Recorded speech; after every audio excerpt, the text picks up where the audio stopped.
Yo, it's Bernard, aka the Scarlet Spider. And this is Ian, King Black. And we are the Angry Blerds podcast. Where the nerds are black and the nerds are angry.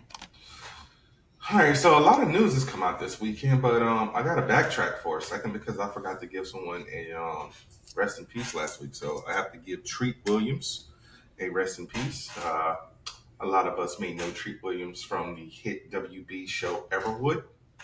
He actually passed away in a motorcycle accident at the age of 71. Damn, Everwood. That show is throwback. Yeah. I mean, he's been in other stuff. He was in the musical Hair. Hold on one second. I typed in Hair instead of Treat Williams. All right. Let me scroll back on my timeline. But yeah, Chesapeake Shores, Deep Rising. He was in. Remember The Substitute? Vaguely. The movie The Substitute? Oh, was he the lead? Yes.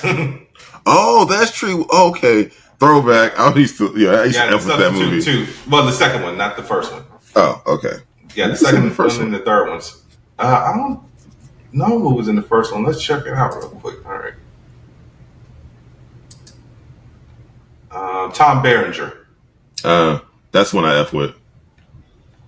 Yeah, I always saw like the other ones because these were the only ones that actually had a connection. So like 2, 3, and I want to say 4. And B.D. Wong was in part 2. But yeah, we definitely have to get it. He was also in 127 Hours, Miss Congeniality 2. He must have had a small role in 127 Hours because... I mean, it was all about James Franco, so yeah. Yeah. Dang, James Franco's still canceled, huh? I don't even know why James Franco is canceled, and I really don't want to get into it. Sexual misconduct. Oh. Well. It wasn't anything illegal, but it wasn't kosher, basically. Like, he would... Bro, I just said I don't want to get into it. I don't want to go on a deep dive of the bullshit James Franco did on the fame Shinko. But yeah. All right, so we have some more sad news to share. So the animation director's dog who was in the mocap passed away back in 2021. So they just moved. This news just broke out, so no one knew that this dog broke away. But I think he was responsible for his role in Red Dead Redemption. He was a dog in that. Okay. He portrayed Kane in Red Dead Redemption. So that dog passed away back in 2021. He apparently was the animation director's dog, and they just used him in that role. And it's unfortunate that he passed away, I guess. But hopefully he was happy. He was 13. Okay. Sorry about that. Okay, so I just hopped on Instagram real quick and shout out to our boy Chris from Critics of Culture. So he posted to me 90s video games movies. You can only choose one that you have to watch. Mortal Kombat, Street Fighter, Super Mario Brothers, or Double Dragon. Which one you Okay, so it's with a critical eye as far as which one are you choosing, Samir? Don't overthink it. Both answers, even with a critical eye and with nostalgia, Mortal Kombat's gonna win, hands down, easily. I'm going with Double Dragon. Double Dragon's terrible. They're all terrible, but I like. Yeah, but that's the thing though. What was more respectful to its source material? What was a better movie overall? Okay, so you always go with the source material. Double Dragon had no source material, Samir. It was a freaking beat 'em up with no backstory whatsoever. So they created a backstory for it. It's the same thing as Super Mario Brothers. Hell, honestly, none of these movies had backstory.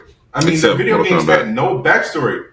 I mean, no, because you got to remember when the first Mortal Kombat came out, we didn't know any of these characters' backstory. Yeah, but the movie came out by two. By the time 2 came out, yeah, I think it was. Okay, I'm gonna double check this real quick because I believe Mortal Kombat came out in '95. Yeah, 95. So the first film came out in 95. All right, Mortal Kombat 2. Okay, 93. But even then, I don't think there was like any like backstory as far as like Outworld and. There was. How all that nonsense with Outworld and Edenia. I'm looking at the plot right now. All that was in there. His failure to defeat Liu Kang in the previous Mortal Kombat tournament, the evil Shang Tsung begs his master Shao Kahn to spare his life. He tells Shao Kahn if they hold the next Mortal Kombat. I don't remember none of this in the game. Yes, it has a full story. Just like a little title card. It was probably just like a title card or something when you did the arcade mode or some shit like that. I'm telling you, out of all these films, Mortal Kombat is the best one. Yeah, you could argue that based on the time it came out in, and it does a lot of things right, even if it was campy and cheesy. It's still, honestly, without even the lens of nostalgia, the movie is still fun to watch, even if it isn't that good. So hands down, this movie's the best out of that whole list. I don't know, man. Alyssa Milano with blonde hair in a dystopian future. Lyndon Ashley had the best fight scene in the entire movie. Man, it was fire. Shout out to Sheriff Noah Stilinski of Teen Wolf. Bro, his fight scene was so fire. Like, that Scorpion fight scene was so good. It had no business being that good. No, not him and Goro was okay. It was fine. It was cool, but no. Scorpion versus Johnny Cage in that movie it had no business being as good as it was. It had limited cuts. It had good choreography. It was fast. It was brutal. It was 90s camp all rolled into one. It was good. Yeah, there was one thing about that movie that I never got. So you remember after the fight, like there was a Johnny Cage autograph. Was that Scorpion's or was that someone who Scorpion killed? It was just so ambiguous. What do you mean he left the autograph to every time he left the autograph there? What do you mean? Did he? He didn't leave the autograph there. Johnny Cage left an autograph after because it was swag, man. He beat him and he left the autograph. You can have that kid, and he dropped out. Bro, I don't think that's what that was. Johnny signed his own autograph at the scene, left it, jumped back into the portal. I gotta. Why would you think Scorpion would do it? That makes no sense. No, I said, was it something from? I don't remember him signing that. Bro, I'm gonna have to look this up later. But yeah, all right. So, what is Robin Shaw up to? He's a stuntman. He was in Death Race. Yeah, I was gonna say I saw him in Sun. I feel like it was Street. The last thing he did was in Death Race. He was in Street Fighter Legends Chun-Li, right? Oh God, yes. Yeah, he was Gen.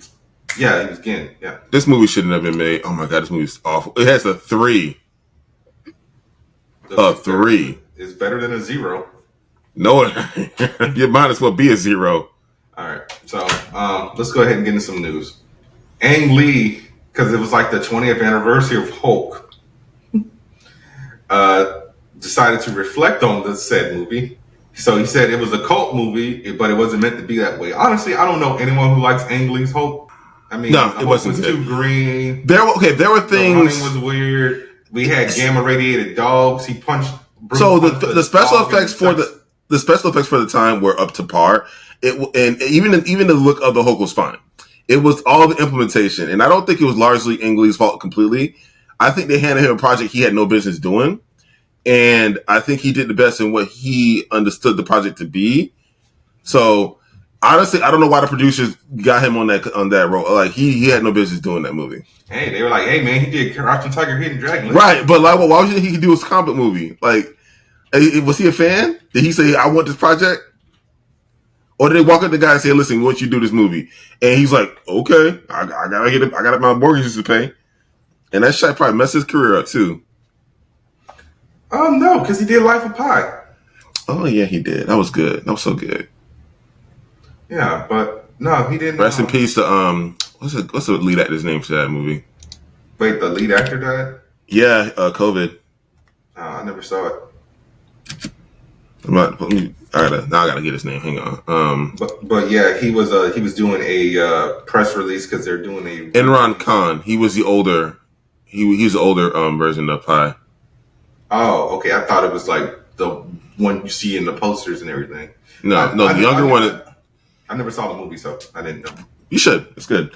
And yeah, he was also in Jurassic World. He was in Amazing Spider-Man, I think.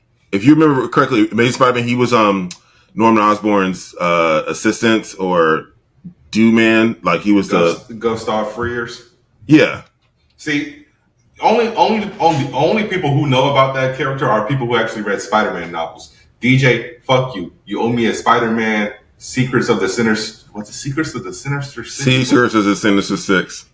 No, I don't think that was it. I need to look this book up real quick because I had this book, and shout out to our good friend DJ. We learned a long time ago you don't let DJ borrow shit. You don't let any of the Ware brothers borrow shit. Nope. Because it somehow mysteriously ends up. It will never come back the same. Yes. It will never come back the same you gave it to them. I was one of those people that when I bought a video game, I kept the booklet. Everything was in pristine condition, and you give that book always missing. I'm like, nah, no more. I'm like, I want my booklets back. I can't find the book. Hold on, let me look up. Oh yeah, wow, he died in early COVID too. He died in April 2020, so it was still popping off. So, yeah, Spider-Man: Secret of the Sinister Six. I bought this at a book fair, and so the character was actually he's like Thrawn basically. So he was first introduced in novels. This is the last book that he's in because he died. So basically, like he's still on some revenge mission because Peter's parents screwed him over because they were CIA agents or SHIELD agents, whichever thing is the current thing, and he was gonna blow up Aunt May's house or something like that. And like I think he ended up dying and like having a heart attack before he even had a chance to blow up the house. And he got the Sinister Six back together. So yeah, DJ, you owe me a Spider-Man Secret of the Sinister Six book. Let's see how much this book is on Amazon. Real quick. Here we go right here. It is $26.86 for a book that is a decade old. It's probably hard to find. Yeah. But yeah.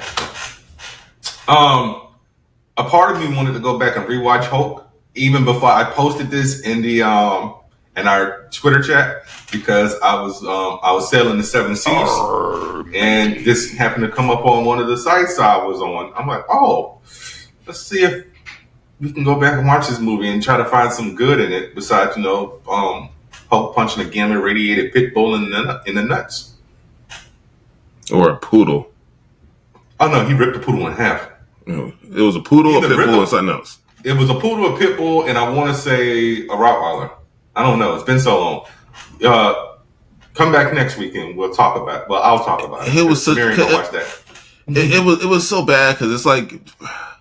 Again, Nick Nolte out of retirement after all of his DUIs and shit. And what the heck is Nick Nolte? What's he doing? Last movie I saw Nick. He was on The Mandalorian. He was in season 1. He was one of the little EGOTs. Remember when Mando walked through the desert, the little things that you got to talk to him boldly? Yeah, he did the voice of it. Oh. We talked about it. See, he's 82 years old. That man is officially retired. He ain't retired. He's semi-retired. Bro, 82. He was in Warrior playing Tom Hardy and Joel Edgerton's alcoholic father. Very underrated movie. So if you guys haven't watched Warrior and you like MMA, check it out. It was good. Samir, next story. Okay. So they gave us the first look at Fiona and Cake. I'm sorry, Adventure Time Fiona and Cake, which is a young adult series that explores relationships between a fearless sword-wielding adventurer Fiona and her magical friend and talking cat Cake, as they embark on a multiverse-hopping adventure in a journey of self-discovery. So basically, this is the long-awaited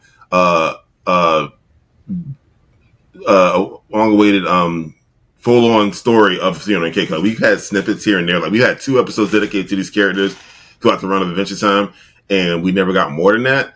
And now we're going to finally get our wish because Adventure Time is officially done on the Finn side. Now I guess it's Fiona's turn. I wonder how they're going to. I'm guessing Fiona is supposed to be like Jake from another universe. Finn from another universe. Yeah. There's some differences. I don't know who the hell who is. I don't watch. So Finn is the boy, Jake is the dog, Fiona's the girl or young woman, and Cake is the cat. Now Fiona is a bit older at the start of Fiona and Cake than Finn was at the start of Adventure Time. Finn was about 13. Fiona was about 16. So it's a Miles Morales situation. Yeah, and basically, by the end of Adventure Time, Finn was about 16, and Fiona's probably around 18 to 19. I'm assuming they're going to go that far. I don't know how long this series is going to be, but I'm pretty excited. And the dynamics of the characters and where things will end up, I'm really curious to see where this is going to go. Also, I can't wait to see Prince Bubblegum and Marshall Lee. I want to see how they're gonna do that and pair them off. You said a bunch of stuff I know nothing about. I know. Well, okay, Adventure Time is an acquired taste because I didn't like it initially, but once they got in the stride and I figured out what it was trying to do, it's really good, man. I take your word for it, man. I ain't got time to go back and watch something that's already been out for XYZ amount of years. It holds up. It's like, bro, you already got on my case about Gargoyles. I started watching Gargoyles last night. So okay. I'll get off your case. You're watching that at least. All right. So, like, really, it's like, I stopped at episode 10. Like, do the Gargoyles have super strength or not? Because they was just getting tossed around by, like, the pack and... So, they are definitely stronger than humans. Because... And I like... And hold on, time out real quick. And I like how you always gave shit with Static with, like, the PSA episodes. Episode 7, Brooke Broadway shoots Eliza. I'm sorry, I shouldn't have played with your gun. Yes, I shouldn't have played with your gun. That was a wild. First of all, how many kids gonna have guns? And I like how the '90s was like trying to shift blame to the kid. Like, oh, don't play with guns, kid. How about put the guns away? What about gun control? You know? Oh no, she said that. She was like, "Oh, it's not your fault. I should have put it somewhere." Bro, you a grown ass man. You should have been playing with that gun. No, it ain't her fault. He's a man child. Remember, he's a gargoyle. He don't know nothing about guns outside of movies. Oh my god! And yeah, luckily she got shot in like the spleen or something. No, man. The way they described that is like the bullet hit her shoulder, hit her collarbone and ricocheted somewhere and like hit her spleen. I'm like, what? Is this the bullet that killed Kennedy? Bro, like. I'm curious because I know I thought she got hit in the center mass on the side, and she was out. You don't even see where she got was shot. Out cold. Like she that doesn't really happen in real life. Like unless the gun is like a high caliber and it really does some damage, it's like a standard issue police officer's 9mm or whatever. That shouldn't have done that much damage initially in one bullet. Like it would have hurt. It could do some severe damage, but she shouldn't have lost consciousness immediately. Yeah, I'm gonna see if I can find the clip on like Splice here. I'm like, yo, she was down. She was in the kitchen. She got shot, and then she was down. Yeah, just out.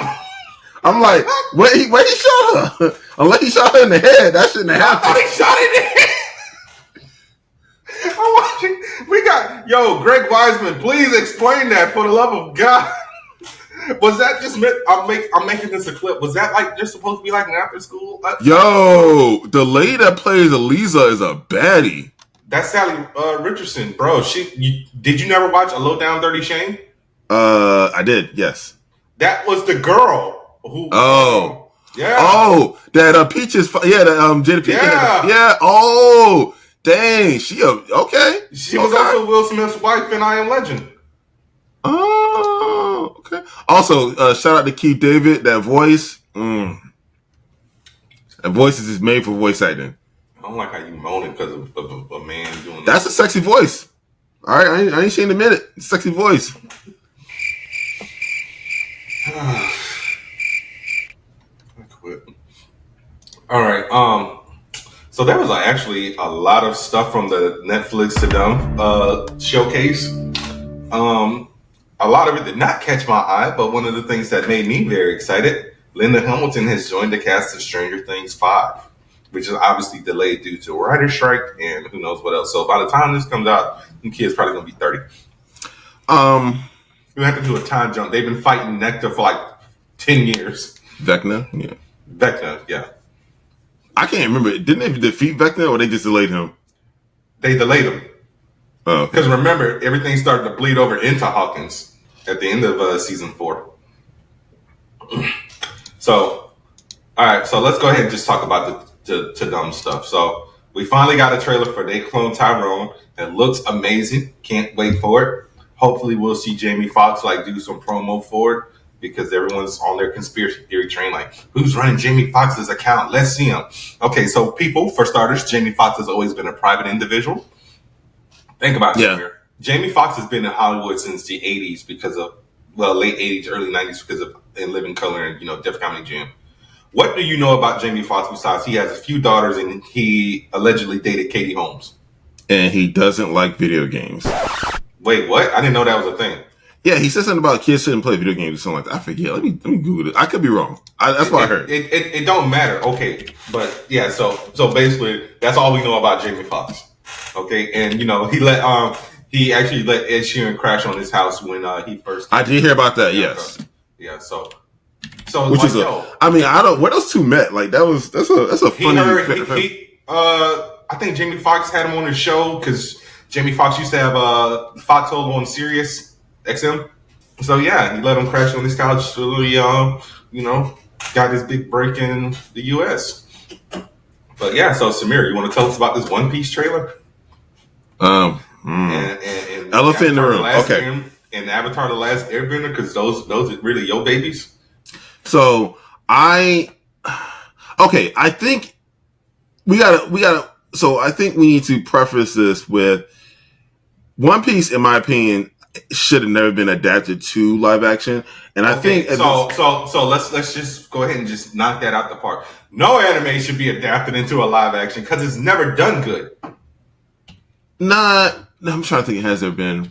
I can't. All you got is Alita Battle Angel. All you got is Alita Battle Angel. That's a comic though. Yeah, I mean, all of them are comics technically. No, technically no. Alita Battle Angel is a OVA also. And they actually pulled most of the material from the OVA.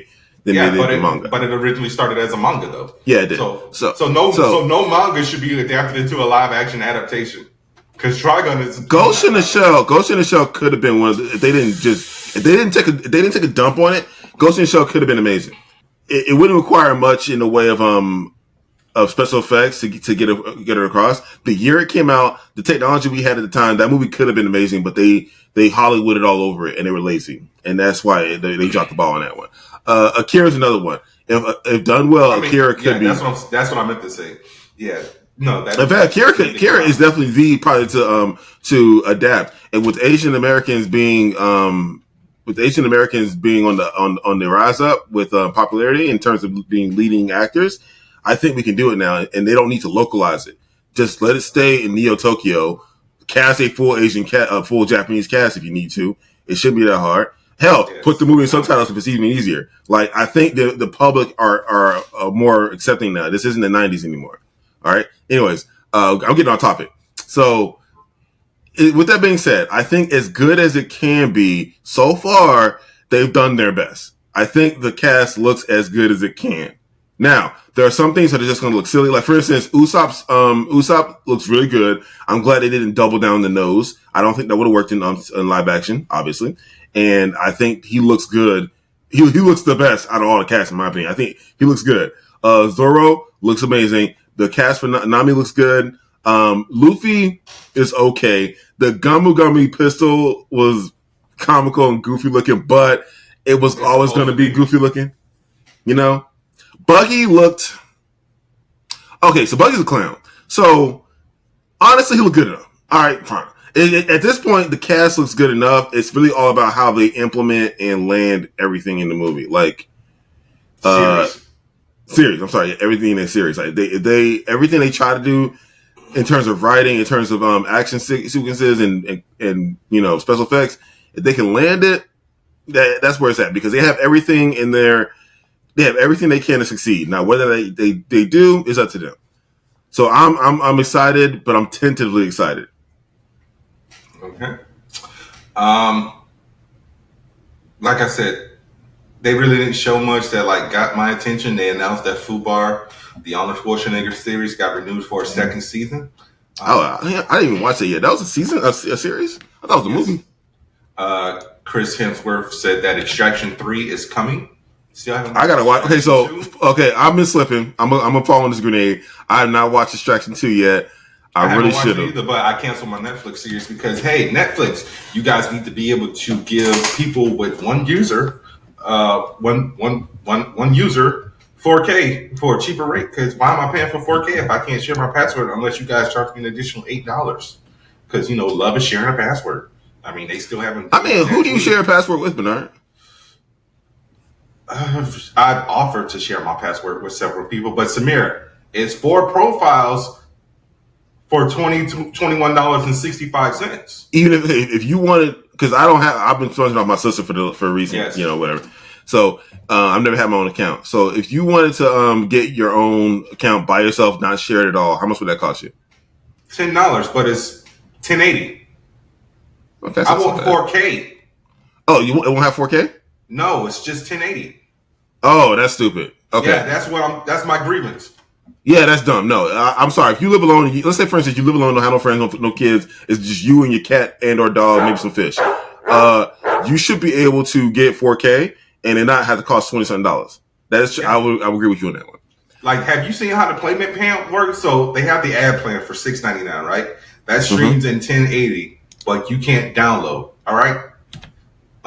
So then the first non-ad plan I think it's like $8.99. That streams in 720, but you can download. Yeah, it goes in reverse. So you get lower quality, no ads, but you can download the videos on your phone or tablet or whatever. I think it gets confusing too because it's like, okay, the premium, you get unlimited ad-free movies, blah, blah, blah. You watch 4 supported devices at a time, watch Ultra HD, download 6 supported. Okay, and 6 support an additional 2 extra members who don't live with you. So that's what my sister has right now. And the premium is the issue I'm having with is the extra members have their own account, but their memberships is paid by the person. Yeah. So do those people also have Ultra 4K? Ultra yes, HD? Okay. Do. Yeah. So. Right, so I just told my sister I would just pay the extra difference, and that's what, Yeah, because I'm like, that's just so stupid, yo. And it's like, so standard is $15, and you're watching in full HD, which is... Okay, here's the thing. The issue with this is Netflix's subscription rate, increased significantly. Yeah. But I don't know if that will sustain. People might get tired of that. So they kind of got the tiger by the tail here. Yeah, and that's why I canceled my membership. A lot of people can't really tell the difference between 1080 and 4K. And 4K. I know. So it's like they might go with the standard. Hell, they might even go with the basic. Honestly, the basic is what's basic? Right? I think the basic was when I said that was 720. And you watch in HD, which is HD is what, 720? 720, yeah. They might not be able to tell them. If you got an old person, they might just go ahead and do that. Yeah. Yeah. And then the standard with ads is $6.99, and you'd be surprised how many people will just go with that. And like I said, 1080, no downloads. Also, who downloads? Depends. I've done it a few times, but like I did it when I went to DC because it wasn't Netflix. I downloaded something from I think it was Paramount Plus. Oh, the first episode of Wolfpack. So I watched that on the plane. Like people go on plane trips, they download stuff. I've done it when I was on the plane when Luke Cage was out. So like that's like the only time I'll ever download. Other than that, I'll turn my hotspot on and just piggyback off my phone and stream. But yeah, I mean, like I said, nothing really got my attention with the whole TUDUM thing. Oh yeah, guys. Sorry, we're not reviewing Black Mirror because I canceled my Netflix. So fuck it. He'll be back. We'll see. Unless they add a 1-user 4K plan for lower the price of the other stuff and make it $14.99, then you'll get me back. But nah, I'm cool, bro. My Netflix account has been hacked 3 times, and it was just a whole rigmarole. I had to change the password 4 times. I changed the email. I'm good. But yeah, Avatar: The Last Airbender, Stamir. Controversy. So the guy playing Sokka is not indigenous or of Asian descent. He's white, and everyone's pissed because it's he kind of, from what the consensus is, he weaseled his way into the role and basically took the role from someone who is indigenous and or Asian. So I didn't hear anything about that. Hang on, I'm trying to see if let me get this guy's name. What is this dude's name? Sorry. Hang on, I'm sorry. Awkward silence. Ian, is it Ian Woos? Yeah, I think his name is Ian Osley, and yes, I don't know. He doesn't have much of an online presence because he's largely a unknown actor, I guess. Yeah. Yeah. So basically, he's not actually Native American. While it's important to remember that this hasn't been verified by an official source, we wanted to provide a thread. So this is Reddit by y'all. So grain of salt. This is Reddit.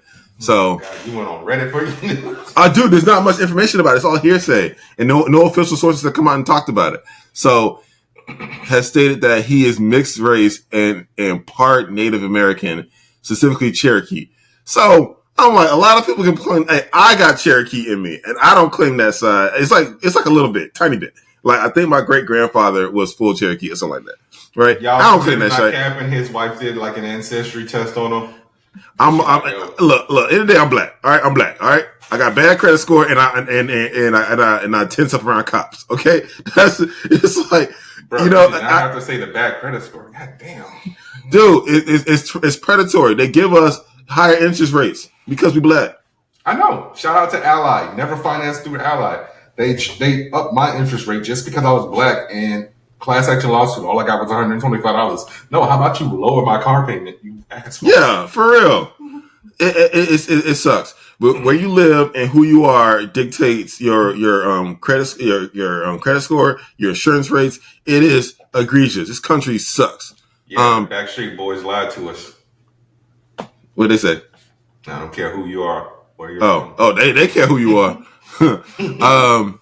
A Twitter user has claimed that to have contacted a representative. This is all hearsay, so I'm going to take it with a grain of salt. From the three federally recognized Cherokee tribes and a fourth not recognized, and only the last one, the Southern Cherokee Nation of Kentucky, responded that they have a member with that name. So this is all hearsay. That being said, not being part of a federally recognized tribe or being part of or an unrecognized tribe does not necessarily mean someone lacks Native American ancestry. In fact, the U.S. Department of Interior states that there are Americans with Cherokee ancestry that are not affiliated with the three recognized tribes or on the rolls, which some people use as a basis for their tribal membership. According to the DOI, this is primarily because the federal government has never maintained a list of all the persons of Cherokee Indian descent. I'm not sure that, can you still call them Indians? Yes. You can say indigenous. I mean, when I say they say Cherokee Indian, I don't know if that's still that's not, you can't just say it anymore, right? If you say the tribe, you kind of have to say Indian or just say the tribe itself. I would say Cherokee tribe before I say Indian, and then or the indigenous or the first people, the nation. I don't know. Anyways, descent indicating their tribal affiliation, degree of. See, they said it again. Indian blood, indigenous blood. I'll say that. Or other data. It's worth noting that the Twitter account, much of this discussion is coming from mainly talks about casting Sokka, and from what I could find, not itself an authority on Native ancestry. So it's up in the arms. No one can prove. And okay, so so he doesn't look completely Caucasian, but it depends. If he tans, he doesn't look Caucasian that much. But if he does, if he passes, what you're saying, he passes. But I'm like, it could go both ways, and I don't know. See, it's a double-edged sword because he shouldn't have to come out and talk to these naysayers and say, "Oh, I'm this or that." Right? He should have to gratify that response. With that being said, though, I don't know. It's up in there because if he isn't indigenous and he got that role, it's going to be a problem. But if he is, and he shouldn't have to prove it. So it's kind of a double-edged sword. Samir, we go through this all the time with Hollywood. I mean, you think they gave two craps about Scarlett Johansson not being They gave two craps about that money? That movie bombed. I know, but that was after the fact. Like the damage was already done when they announced that she was cast at what's the old girl's name in Makoto Kusanagi. Yeah. So you know how they did that, right? So yeah. Basically, because you didn't see the movie, I saw an advanced screening. I got the gist. They took the Asian woman had a white body or something. So she was Asian on the inside. Yeah, it was. That's insulting. It's so insulting. Yeah, but that's egregious. So, are you going to be watching either one of those series? Because I'm not. Oh, I'm watching both, but the I'm gonna watch the Avatar nonsense up close and like see what's going on. I don't know. They could have done better with this casting though. I mean, I get that it was hard to find somebody. They did a good. Okay, another thing I have a problem with is Zuko's scar. I think they could do a better job with that makeup. It's just some singed brown skin over his eye, and it's like in the cartoon that scar stretches across the entire side of his head. It covers his ear, so he is really burned, and he had like good severe 3rd-degree burns. I would not be surprised if he has hearing and seeing issues on that side of his face.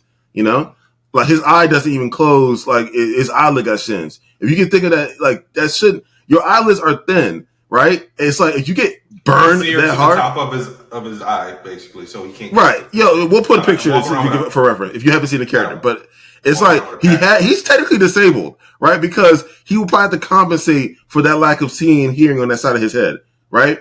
So it's like the makeup need to fix. It's too late. They got production stills, so it's too late now. But they should have did better with this makeup.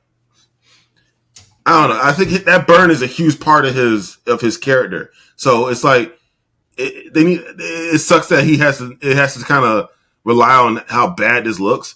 But I guess they didn't really think about it. I don't know. It kind of makes me think that they're not trying as hard as they should. But everyone else looks on point. Except, Sokka being, his ancestry being called into question, and Zuko's scar. But the armor looks on point. The armor he's wearing looks on point. Yeah. So your girl has a movie coming out called Heart of Stone. Gal Gadot. Oh yeah. Stars her, Jamie Dornan, and Aaliyah Bhatt. I saw that. I'm like, I might watch it. Another one that I really don't care about. I don't know if it's because it's not necessarily whitewashing, but brownwashing. The Archies. So this is coming from someone who's struggling to watch this final season of Riverdale. So The Archies is basically the Indian musical movie based off of obviously Archie comics that takes place in 1964. So we already know how I feel about musicals, and they just also announced that Riverdale's doing another musical episode. So I think I'm just going to delete this rest of this season off my DVR. Because this whole 50s crap, I'm like, I'm not feeling it. It's like Kevin's dating Betty, but Kevin's still gay. I mean, it's the 50s, we get it. He was closeted. It's just like, I'm kind of over Riverdale. Like, they had me, and then they Is it getting recasted?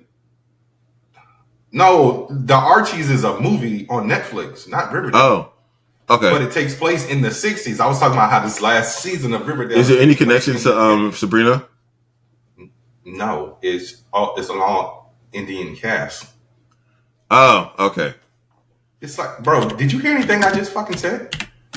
Some of it. I'm catching up. Sorry, I wasn't listening. Yeah, exactly. Yeah, okay. I wasn't actively listening. Sorry, I was reading. Okay, that's how you read and listen at the same time. See, like I just told you. I told you this yesterday. I'm like, bro, people can see when you're not actually paying attention to me because your eyes are like looking up and like kind of looking all over the place. That's not true. I might check out 3 by Okay, it looks. I like the cast. They're cute. The cast looks cute. Okay, well, you can watch The Archies then. I'm not watching it. Also, if the dance number is on point, hold on. This is a musical, right? Yes. Okay, so, if the dance number is on point, I don't think you might even get a chance. Full Bollywood with this, dude. So they might go fully Bollywood with it. If the dance numbers are fire, nah, you might have to watch this. So yeah, I'm definitely going. When does this come out? I think the end of the year. Okay. A lot of this stuff they didn't actually give release dates on. So like 3 Body Problem. Yeah, I'll put Liana on this. She might like this. Hey, Liana, you like Bollywood, right? She's all right. We'll check this out. Yeah. So 3 Body Problem, like I said, is bro. What? They can see you. I don't know what you're talking about. So yeah, 3 Body Problem is supposed to be coming out in January of next year. We got an exclusive first look behind the scenes of Rebel Moon. So we were just talking about Zack Snyder yesterday, and shout out to Ken, who I was also talking to about Zack Snyder. So Do we think this is going to be a win for Zack Snyder and I think Zack Fisher. I think Zack in his career now, he's at a crossroads after because we've talked about his stuff outside of the DCEU being good, like Army of Dead, kind of like developing the skeleton for Army of Thieves and Army of the Dead, Watchmen 300, blah blah blah blah. So do we think this is going to be good? He honestly, I would say I would rather bet on him than not. It's because the DC stuff is so bad, and then you have the Owls of Ga'Hoole, which what was that project anyways? But then you have really good stuff. Maybe he did that for his kids. I don't know. Maybe he was pulling a Raw Julia. Yeah, but Raw Julia was also the best part of that movie. I mean, apparently Jean-Claude Van Damme was hyped up on coke so much that he was sweating in scenes that didn't require sweat. Allegedly. That's very 90s.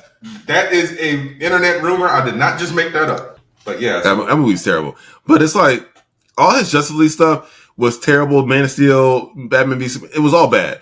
But, I mean, Army of the Dead was good. Rebel Moon was pretty good. The sad thing is, I just don't think they give him enough runtime, because always the extended cuts are always better. So, like, the Batman v Superman director's cut is better than the theatrical cut. Zack Snyder's Justice League. But hold on, pause. Not by much though. It's still not good enough. If you can't do it in a decent runtime, that means you're not good at pacing. And also his other stuff is really good. Like, what am I looking at? Dawn of the Dead. That movie has a tight runtime and it's good. I mean, but then how long is run? I'm trying to find the runtime for this movie. How long is it? Batman v Superman? No, Dawn of the Dead. I don't know. Let's just go to IMDb real quick. But the Ultimate Edition of Batman v Superman is 3 hours and 2 minutes. That's long. Yeah. And okay, here's the thing. I'm not one of those people that say, Dead has a runtime of 1 hour 41 minutes. Right, that's a tight runtime. I'm not one of those people that say, movie should be an hour and 30 minutes. I say, shut up. If you don't have enough time to watch a movie, or you feel movies are too long, then you're watching the wrong movies. It doesn't matter how long your movie is, as long as your pacing and editing is good, you won't feel the time. Okay. Batman v Superman theatrical cut is 2.5 hours. Right, but it's like, I don't think those movies would have been better if they were longer, because they still would have been bad. But he has other really good films under his belt. Mm-hmm. Sorry, I'm drinking a Monster. I've been up. Oh wow. Yeah, but yeah, Dawn of the Dead is amazing. I mean, he has the ability to do good movies. Now, that being said, George A. Romero wrote Dawn of the Dead, so maybe that's it. He can direct good movies. Let's see. James Gunn also wrote it. Right. So okay. So he was a producer. So Army of Thieves he wrote. Hold on a second. My AirPods disconnected. I can't hear you. Why can't you get proper headphones? Once again, you're talking and I can't hear you. Disconnect that. Say something. Why can't you get good headphones? Hold on a second. Hold on. Keep running your mouth. You need to buy better headphones. I'm tired of This is the one issue I have with Apple. It's like who records with AirPods? Connecting this stuff nearby. All right. Can you hear me now? Because videos want to play on my goddamn iPad. So. Oh my God. Samir, try to remember what you just said, because you be forgetting stuff. Stupid. Okay. Hello? Can you hear me? You sound very low, but yes. All right, listen. Why can't you get good headphones? No, it's because I was trying to get the release date for Rebel Moon off of my phone? iPad. No, off my iPad, but they didn't have a release date for it. So when I played the video, Apple has this. Again, why don't you have dedicated actual headphones for recording? Because these were charging, and I didn't want to be wired in, because now I have wires like all around me. Who cares? My wireless is charging also, but I'm not trying to choke myself. You're not. Well, I mean, you had that kind of problem. Anyways, I was saying, you don't notice because you always breathing, but I do move around a lot when we're doing this podcast. So as I was saying, as far as writing goes, I mean, he's kind of mixed. He's kind of a mixed bag when it comes to writing and directing.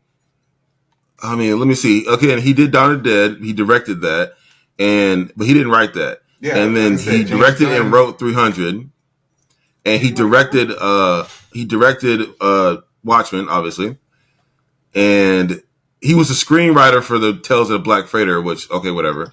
No one watched. And after that, he got Owls of Ga'Hoole, which that was he directed that, and then Sucker Punch was. Oof, damn, damn. Then he got Man of Steel, which... Honestly, Samir, you're the only person I know who capes for that movie. I was like, bro, I ain't watching an animated movie about owls.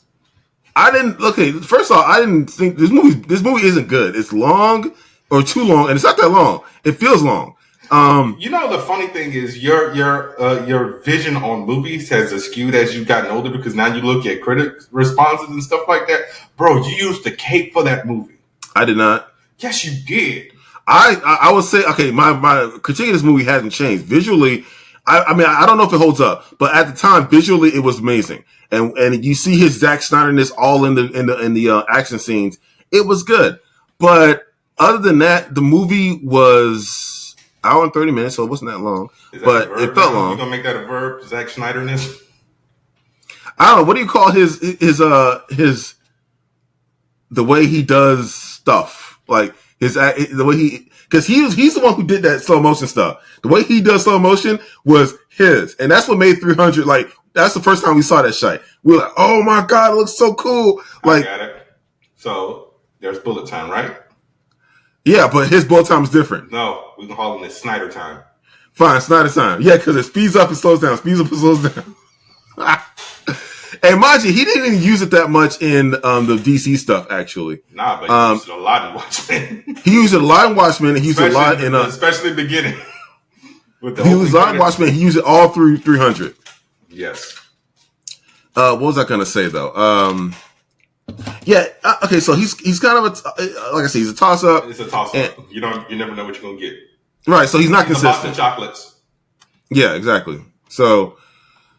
I will. I'll see what Rebel Moon's going to be. And he's writing, producing, and screenwriting this movie. So this is his baby. So this is his time to show that he can do it. That he didn't fall off. Yeah. All right. So that's it for TUDUM, and let's talk about something that dropped earlier this week. I mean, we kind of have to because it is part of Sony's Spider-Man universe. The trailer for Kraven the Hunter. Thoughts? I hate everything about it. And that's it, guys. So yeah, I feel the same way. So go ahead, Samir. All right, man. Here's the thing. Get it off your chest of what you sent me on from Twitter. Okay, so besides the fact that they stole another character's origin story and slapped it onto another one because I'm like, no, you got to put a little bit more emphasis on that. They stole. All right, so Catman was a DC character. A DC character. He's a DC character. He's a failed villain who went off into an African safari, if I remember correctly. Got attacked and then bonded with a pride of lions. Okay, said lion pride was then hunted and massacred by a bunch of hunters. He then went on a rampage and killed them all. Okay, for revenge for his revenge of his pride. Right? He has a scar across his chest. He's a really good combatant, and I mean Catman kicks ass. Yeah, Catman kicks ass, and he doesn't have a fighting style either. He's never been formally trained. He just fights like a madman, like a wild animal, and it makes more traditional fighters like Bronze Tiger, Batman, Richard Dragon, like, yo, I don't like to fight that guy because I don't know where he's gonna go. They can still probably beat him, but it's not gonna be easy win. That nigga crazy. Yeah, because I think Bronze Tiger fought him, and it's like he was like, okay, this is a lot. And Bronze Tiger is like, I mean, I don't know about the modern iteration, but pre Flashpoint, he was one of the top 5. All right. Yeah. He was actually top. He was actually top 2. He was number 2. All right. So I don't get what the deal is with the blood and I don't know. So if cats bleed into you, you get their powers. Is that it? Can I nick my house cat and put the blood in me and I get agility and I get cat house house cat abilities? No, we don't need you being a cat because you would just be knocking over stuff and biting the corner of my MacBook and it's like, yo, F this cup. Just knock it off. Being high on catnip all the time. All right, well, it's like y'all trying to make dude. The guy is a walking ego. That's all he is. He wants to be the best hunter out there. He kills. He's Ash Ketchum with hunting. Yeah, he kills. He runs out. He kills stuff for his ego. So yeah. Oh, I heard there was a large predator out here. I'm going to run out and shoot it with my gun because that's the stuff I do. Because I need to feel good, and stuff needs to die so I can feel good. He's a trophy hunter. All right. You can't ever tell me a trophy hunter is a good person. They run out for sport to kill stuff. All right, not for survival. All right. And they can, and however they lie about, it's about conservation. Nah, y'all, it's about y'all ego. Y'all suck. Go die in the fire, freaking trophy hunters. And that's what Kraven the Hunter is. But no, he's against trophy hunting. He never fit the mold. He doesn't like his father. His daddy issues. Yeah, and all this extra stuff that was never in it. And mind you, Kraven has a long history. We know his personality. He has an arc of a character. He's just a shitty person. Okay. Yeah. So I just want to go over the cast real quick and just because they actually give a few descriptions on. I will say Aaron Taylor Johnson looks good. He looks good. Okay. I mean, Aaron Taylor Johnson has been in shape since Kick-Ass 2. He was like no, but even the promo pic, the promo poster, him that was a sexy poster. Okay, so you know where that came from, right? That's actually from Grim Hunt, drawn by Marco Cicchetto. You can on Twitter, and that's why he posted the side by side comparison. He's like, yo, they did my pose, so yeah. Did they pay him? It's Sony, so probably not. I mean, once something is done in comics and like that gets adapted to film, you might get a credit. I mean, remember that was the whole thing with Ed Brubaker. It's like, yo, y'all kind of adapted the Winter Soldier, but he got a little bit of money. But he got a little like $10K. I don't remember. We talked about it maybe like a year. That movie made money. Yeah, like did he get like $100K? I don't know, dude. All right, I don't know. Yeah, we ain't gonna know. Anyways. But yeah, so like you said, Aaron Taylor Johnson, formerly known as Kick-Ass, and Pietro Maximoff is playing Sergei Kravinoff, a.k.a. Kraven the Hunter, who is a big game hunter. Aaron Taylor Johnson described his take on the character as a conservationist, a protector of the natural world, and a animal lover. Stop the cap. It makes my skin crawl. If you guys aren't watching the video, please start watching the video so you guys can see Samir's reactions to this stuff. I'm sorry. Because sometimes I don't have time to make clips. Like, I got 3 episodes on the backlog to make clips for. I was like, yo, just go to YouTube. All right. Probably the only reason I'm watching this movie, Ariana DeBose is playing Calypso, who is a voodoo priestess and Kraven's love interest. So, for those of you who don't know who Ariana DeBose is, she is a Tony Award winning. Okay. So she has won Academy Award, a British Academy Film Award, a Golden Globe. Oh, she didn't win a Tony. Guys, she actually started on So You Think You Can Dance. She was in West Side Story. Yes, I was getting ready to say that. So thank you for cutting me off. Oh, she was in Hamilton. Go ahead, finish, Samir. What else was she in? Oh, she in Wish? What she in Wish? Oh, she's the lead in Wish? What else? What else? Is there anything else we got to talk about? Surprised you didn't go with your movie, dude. What movie? What movie I'm talking about? I mean, The Prom? Yeah, didn't you see The Prom? No. And she was also on a few episodes of Westworld. Oh, I did want to see this. Oh, the reviews weren't good. That's why I didn't see this movie. No. But yeah, a lot of you might know her from her musical background at the Oscars. I want to say it was either this year or last. Oh no, it was this year. Angela Bassett did the thing. Viola Davis, Woman King. Yeah, She did the little rap that everybody turned into a joke. So yeah, that Russell Crowe once again playing somebody's daddy because he's at that point in his career. He's been in three comic book franchises and he's played the father. So Jor-El, Zeus, and now Nikolai Kravinoff. Fred Hankinger. I forgot we getting a Madam Web movie. Yes, with your girl from 50 Shades, Dakota Johnson. So Fred Hankinger is playing the Chameleon. I mean, don't know if he's going to be Chameleon, but he's playing Dmitry Smirnov. I can never pronounce Chameleon. You know what they should have did? What? With all these characters, they really should have built a Sinister Six. And I mean, you kind of got three people there because don't forget the Rhino's in this as well. Right, they got the Rhino. Which makes no sense. They can resurrect Carnage and or Venom, and then they can also pull back Alfred Molina for Ock if they want to. Remember, he'll come back for money. Well, look, just because he said that for No Way Home, I think that was just a joke. Okay. Also, his character's dead, so yeah, we can't bring him. No, his character's not dead. Remember, they all didn't die. They rewrote their timelines. Yes, that's the thing. So that's what Miguel was talking about. That was it's the Loki thing. Remember, they splintered the timeline when Peter fucked up everything. Yes. Check out. All right. Anyways, I digress. If they don't want to do Alfred Molina, they can also do Olivia Octavius, who we can use more of her. That character. You want Captain Han to be Olivia Octavius? Probably. Actually, yeah. Honestly, yes. Fan cast right there. I want to look. Yeah, that would be. I would love that. That sounds amazing. Not only would the cast be balanced out because the Sinister Six is very male heavy. That would definitely balance out the cast a lot. Captain Han is killing it right now. Girl's on fire. Okay, I only referenced Captain Han because she did the voice in Into the Spider-Verse. But yeah, that's what I'm saying. She was so good. She was so good. She was one of the high points of that movie. That movie has a lot of high points. Anyways, the point is they could have definitely had him come out, do a bunch of effed up stuff.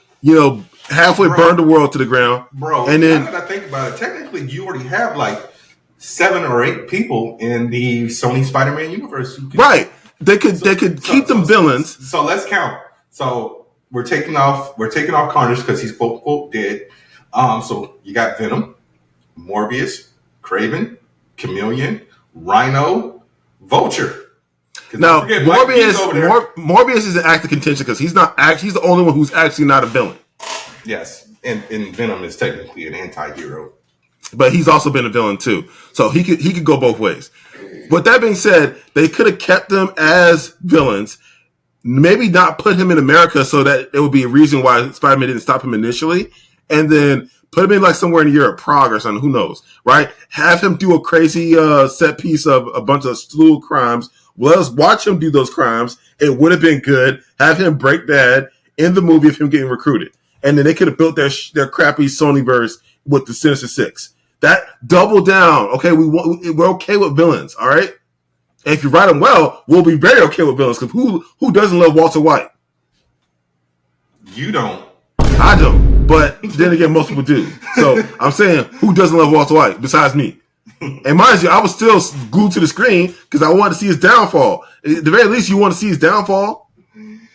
Okay, Norman Osborn. Except that was in reference to heroes. So I'm just saying. Get Norman Osborn with this time with the wave cap on. Look, we're not doing that again, okay? We already named the episode. Norman had the do-rag on, okay? All right. So, since we're talking about the Sony Spider-Man universe, the Muerto movie has been going through a lot of ups and downs. So, Bad Bunny left. Well, goddamn, Samir. Can I get to the timeline first? Oh, okay. You always jumping in. I mean, that's the big thing, though. You trying to dance around it. Start with the headline. I'm starting with what happened first. So first things first, they announced a few cast members. So Melvin Jones III, once again, is playing an albino in Tombstone. So, Samir, do you know who Melvin Crime Don Jones III is? Yeah, he was in Black Lightning.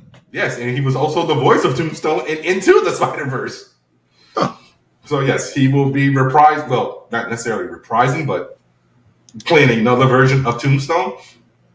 Bad Bunny has left El Muerto, and they also announced that someone else has joined the cast, and I can't find it because I don't think I posted it in the group in our chat, but it was somebody else. I can't remember who. But yeah, so I'm honestly glad that Bunny is leaving, and I honestly really wish this movie was just not being made. Yes, that part, because it's like really, who asked for this? I get it.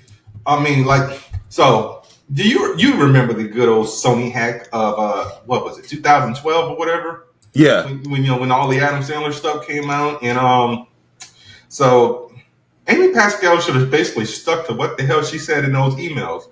So when they were talking about, hey, we kind of need to do another Spider-Man movie so we can keep the licensing to this, Amy Pascal said, what the fuck am I going to do with just Spider-Man?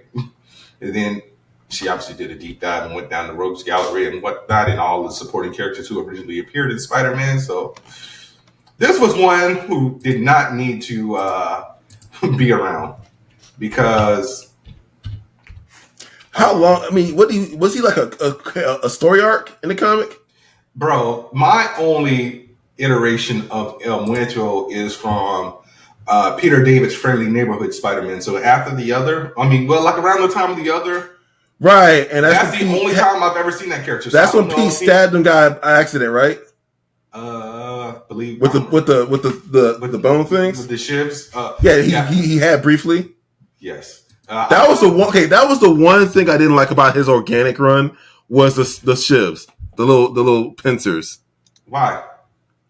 It was a bit much. I like that he had a special organ in his body that was producing webbing. I think that was a good thing for his character, in my opinion. But the bone things was a bit much. I think he didn't need those. I mean, some spiders have them, so and it's I guess it's biologically on brand, but Pete would never use them. It's like he holds back constantly. When would he ever use these shivs? Morloon? He should have used them more. But that's what he didn't have them because remember when he was going through his quote unquote evolution, he kind of went full spider and bit off Morloon's face. Then they kind of 86 all that in one more day. So it's like, bro, they basically give me no, you can't even say an anime character because there's never been an anime. Okay, yeah, they went full Gohan. So they made him strong as fuck and then just basically square him on them again. He is strong as hell even without all that. Bro, he had night vision. He had organic webbing. His hairs could actually like go off like against the wind and everything, so he could tell where like people were. He kind of had like low key echolocation. What are you talking about? On top of the spider, yes. He was okay. His extrasensory, bro. J. Michael Straczynski made Peter Parker top tier, God level, Omega level. If he was a mutant, he would be like on Omega level at that point. Nah, he wouldn't be Omega. He would still be he would still be B. They classified all the classifications of mutants. If your powers affect you alone, you're B. So someone like Wolverine, who powers only affect him, his healing factor is a B, right? Now someone like Cyclops, who can create a lot of destruction because he can outwardly do it, is A. And then there's Omega level and stuff like that. Okay. Now granted, Beast can be strong. Like Kitty Pryde has a lot of utility. Okay, Colossus. I would consider Kitty Pryde because it's not destructive. Right. Well, it's not that it's not destructive. It's that it only affects her. She can phase, but she can affect other people. True, but it's selective. But even then, she's an A2 possibly. It's up in there, but you have to. That's how you categorize them. How they affect themselves and the environment around them. Sorry, guys, we went to deep dive on nerd shit. So Pete would still be a B because his powers only affect him. It gives him extrasensory. He can feel things. He can hear things. And the only thing that'll probably make him an A is his strength, his superhuman strength. Yeah, because he got stronger.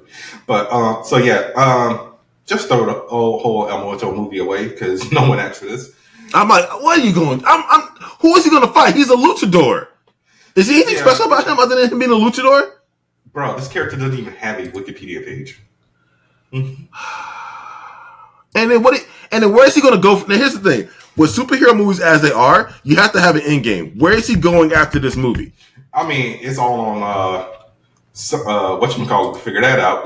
It's all on Sony to figure that out. It's like, yeah. But that's what I'm saying. It's like, oh, he gonna hang around with the Sinister Six? Like when freaking Kraven gets done doing what he's doing, because they gave Kraven has some abilities, but I think they upped him in the movie too.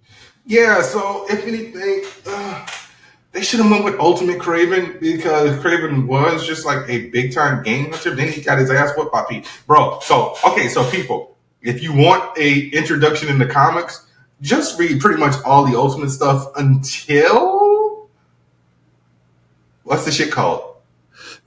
Ultimatum?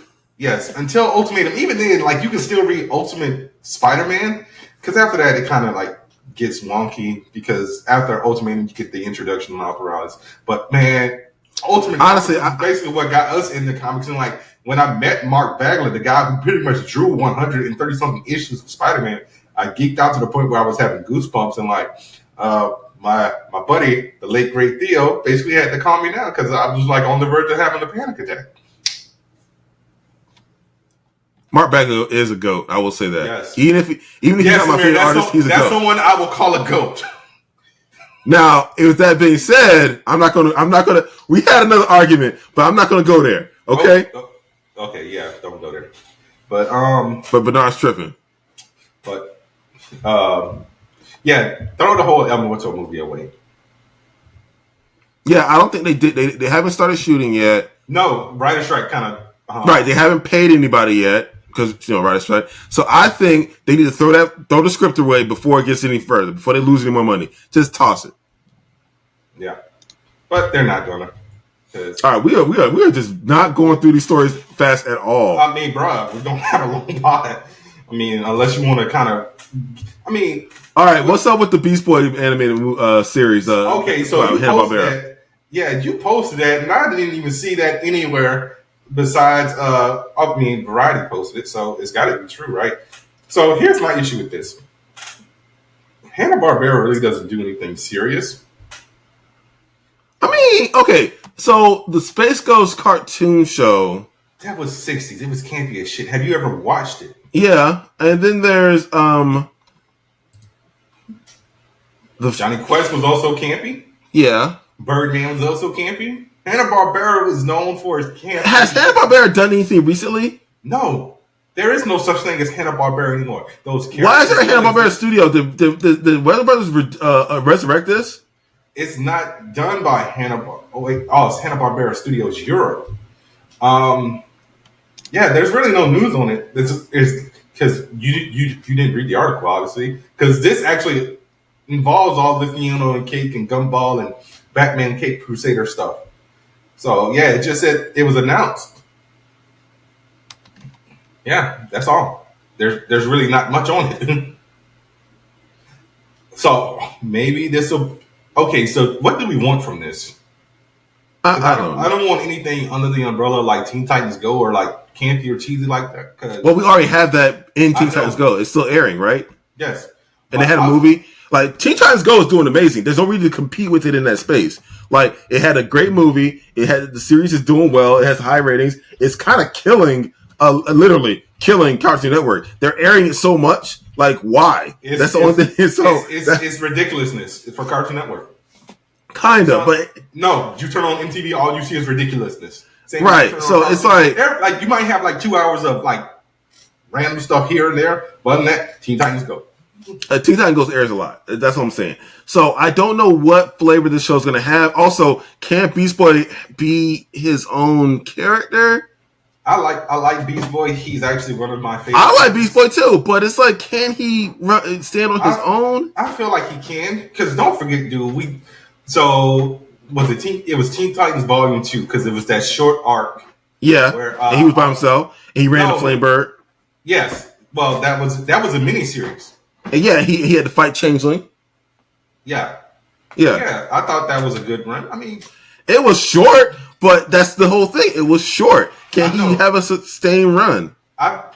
There's the issue. No one wants to give him a solo book. I really feel because they don't let him grow up. No. See, this is how I know you don't read DC. Bruh, Beast Boy has been shot in the face by Slade. He is missing an eye and everything. He has been a mentor. Like, the Teen Titans went on some X-Men shit and formed Titans Academy till Deathstroke burnt it all down. What is that guy's problem? What seriously? Who woke? He wake up and choose violence. Like, what is your deal, bro? So I really don't want to get into the whole thing with Dark Crisis. He was basically possessed by like Necron or something like that, and Necron was having like wreak havoc on the world. So like he was OP. Like he almost killed Dick Grayson until John Kent came in there and saved him. And basically the Titans held it down. So that's why there's. I don't know why anyone even fight Deathstroke, man. That guy freaks me out. Like if I was a superhero and I see him on the scene, can Tony get over here and help me out with this? Yeah, like what? Don't forget what he did to Wally in Identity Crisis. Exactly. He murked the whole team. Bro, the man is so calculated. Like Black Canary was getting ready to scream. He did a flip and punched her in the throat. And then put it back over her head because her jaw was. Over her head, yeah. If you clamp her jaw, she can't do anything. Strategically, Zatanna. He clamped. He punched Zatanna and made her. And I think she vomited and she couldn't talk. Yeah, and he put the bad guy with Black Canary. Strategically put many bombs around him. The trick Wally into walk behind him, put the sword and just stabbed him right in the. He didn't stab him. Wally stabbed himself. Wally ran on the sword. I'm like, damn, Wally. And this is before Oliver could fight. So he's like, okay, you just remove his arrows. Green Arrow can't do shit. No, remove his bow. Remember, he threw a little dagger and like broke the string. Yeah, and then he cut all the arrow fletchlings. Yeah. Fletchings. So Wally couldn't do anything. Who else was there? Elongated Man got put down first. Oh, Hawkman. Yeah, he took Hawkman's wings off. He systematically took out that. Now, granted, this iteration of the Justice League didn't have any heavy hitters. It didn't have Wonder Woman there. I mean, it didn't have Batman. They weren't there. It didn't have Suit there. So the Trinity wasn't there. Yes. With that being said, they had some veterans there, and they got murked. Okay. Yeah. Like I don't know. I always thought Hawkman was like, bro. This is the episode of Justice League where General Island went nuts, and it was the B team of Shining Knight. Who else was there? And Shining Knight was the last man standing. Shining Knight Crusade. Shining Knight Crusader. Vigilante. Green Arrow. It was a couple other people, but it was the standouts were Shining Knight, Vigilante, and Green Arrow. And Shining Knight. And everyone was like, who are these people? All the civilians were like, who are these people? Where's Superman? Yeah, but they held the line though. Shining Knight kept getting back up. Oh yeah, and also and Oliver called in the reserves, and we saw Speedy showed up. I'm like, oh, it was such a good scene. God, man, I say this a lot, but dude, Justice League Unlimited was fire. That was a good episode. Yeah. I forgot what they call that episode. I'm gonna go back and watch it though. Yeah, but I really hope they do Beast Boy. Good. Again, I honestly I would rather another iteration of a Titans cartoon, but Titans has kind of done to death. I know you're not going to watch it because it's been a decade plus since I've been trying to get you to watch this fucking show. But if you want to see a good Beast Boy, watch Young Justice.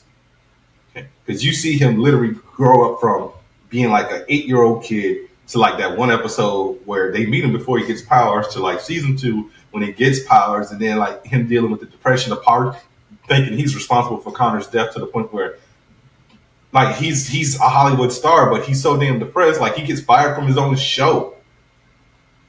So like, bro, Young Justice gets dark. Season 3, Black Lightning versus Livewire. So with that being said, that whole you never had Black Lightning.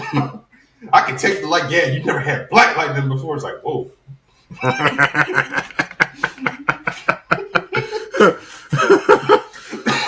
My brother.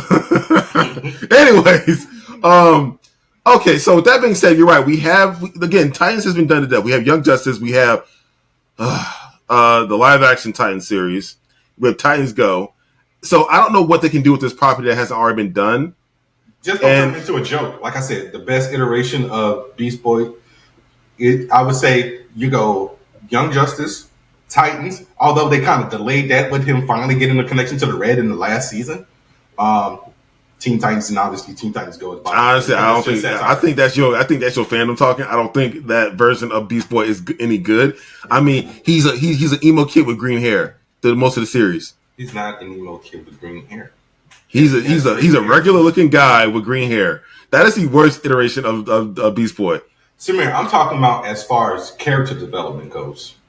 I mean, character development go. I guess he was a person dealing with stuff, so that's something. You ain't watched the show. Okay, I watched enough. All right, I'm sorry. You watched like 2 clips. The standout is his disease / virus that mutated his body that gave him his powers. So he needs to be the standout of the character needs to be him dealing with that first. He didn't know about it. That's the thing. That's why I said it was a late character development. He finds out all this in season 4, and now I think they were just Riverdale. They were Riverdale hardcore all of everything, and they were making it about angst and nonsense. That's why it took so long for them to get to the actual meat of his character. Well, bro, why are you making everything a verb? Zack Snydering, Riverdale.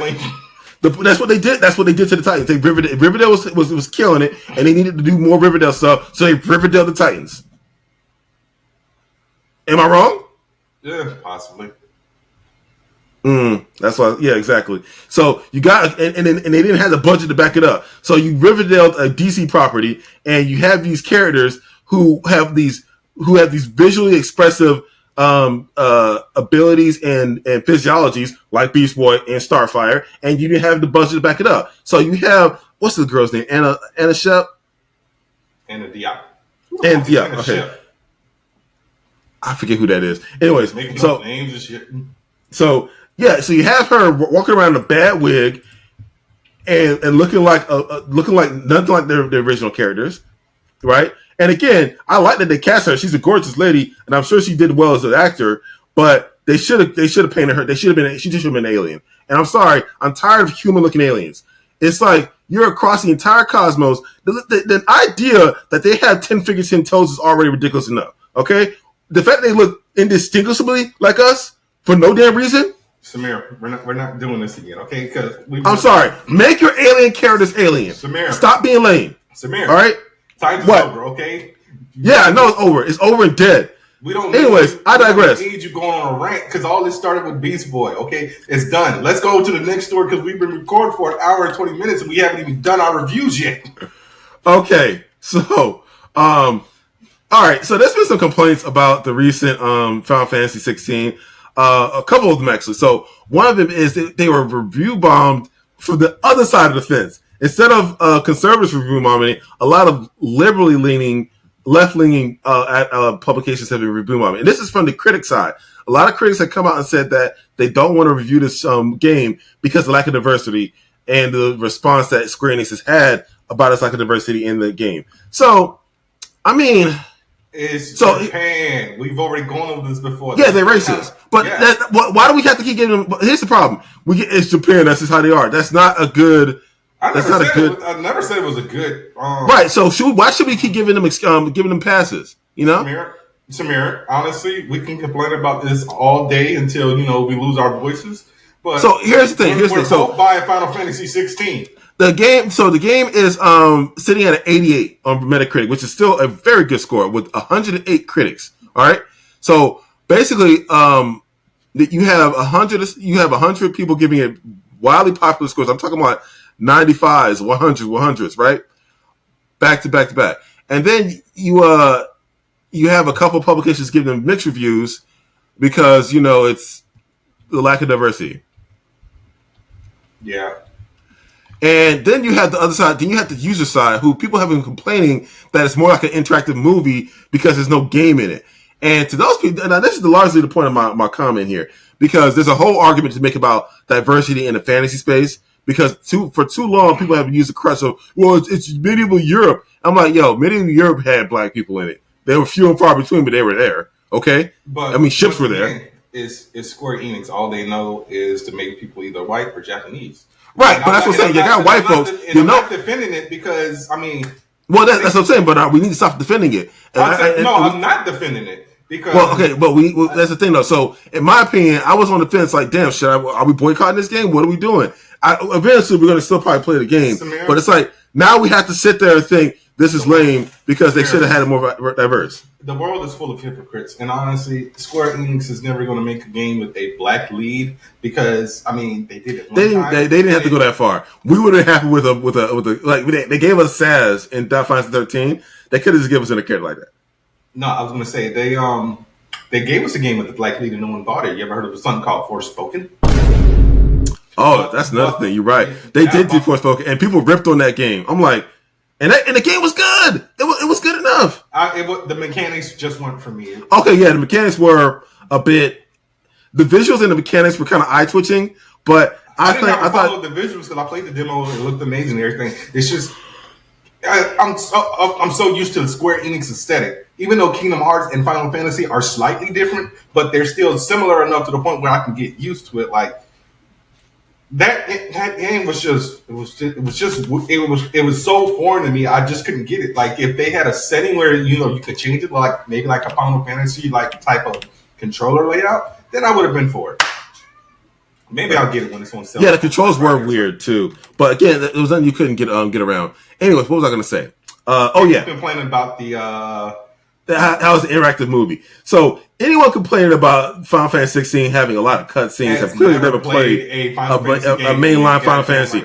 I can go down the list.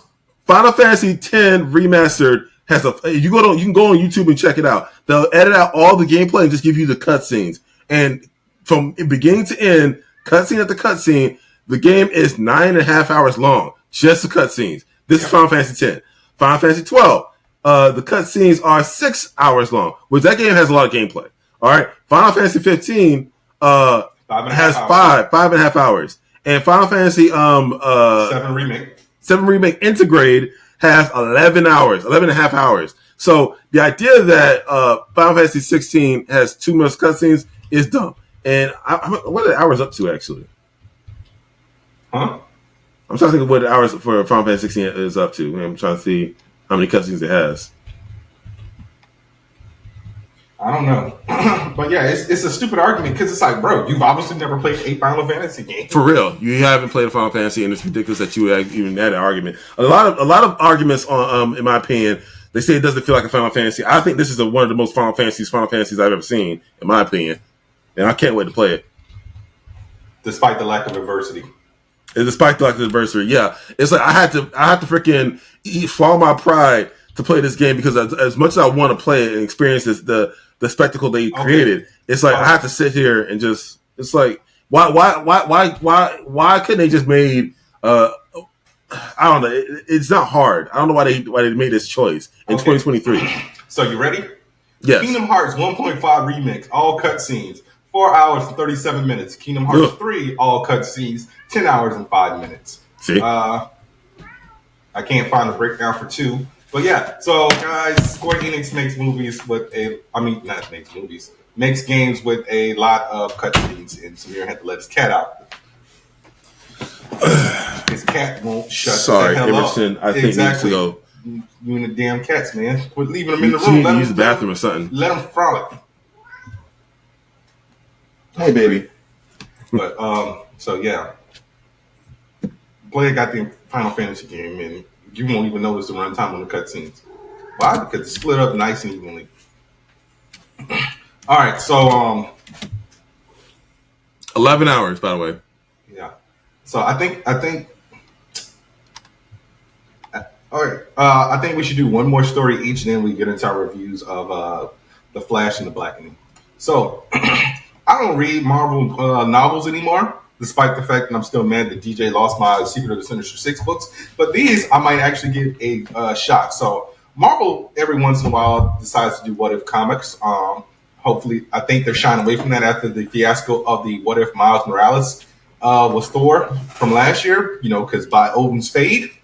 So now they're going to be releasing God, I forgot about instead. that. Yeah. So here's a few of them. So what if Loki was worthy? A Loki and Valkyrie story. What if Mark Spector was the host a host of Venom, a Moon Knight and Venom story? And what if Peter Parker and Wanda Maximoff were siblings, a Scarlet Witch and Spider-Man story? So obviously, first one I'm probably going to get is the Peter and Wanda, because Spider-Man stand over here.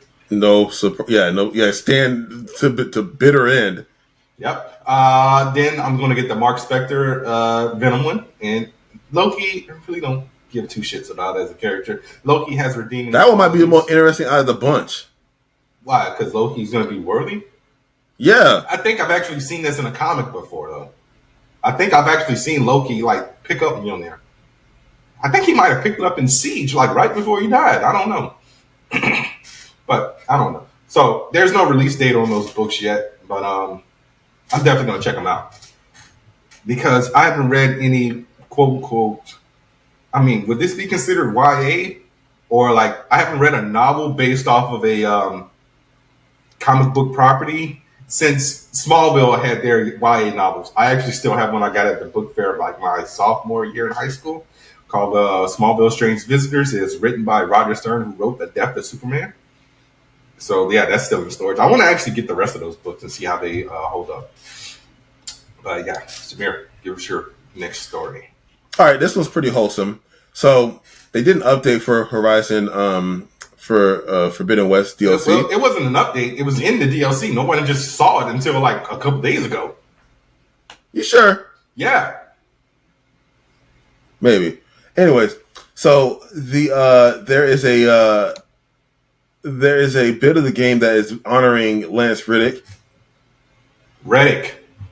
You're right, Reddick. It as an in-game tribute, and I thought that was really nice. And you can visit this part in the game. I wonder where it is. I haven't seen it. I do plan to go and find it. Yeah, I still haven't bought that yet because I'm poor. Despite the fact that I did just buy a drone. I don't know if Horizon is something I want to go back to just yet because honestly, I don't know if it's like we had this conversation in the group chat. It's like, bro, when we barely have time to play games, it's like I started Tears of the Kingdom, then I was like, I'm off this, going to Star Wars Jedi Fallen Order. I'm actually having anxiety right now because I'm still playing Diablo and I gotta play Final Fantasy like Tuesday.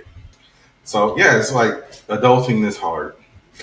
But I actually wanted to get into one more story because we gave this film all the accolades, and then all the drama has come out.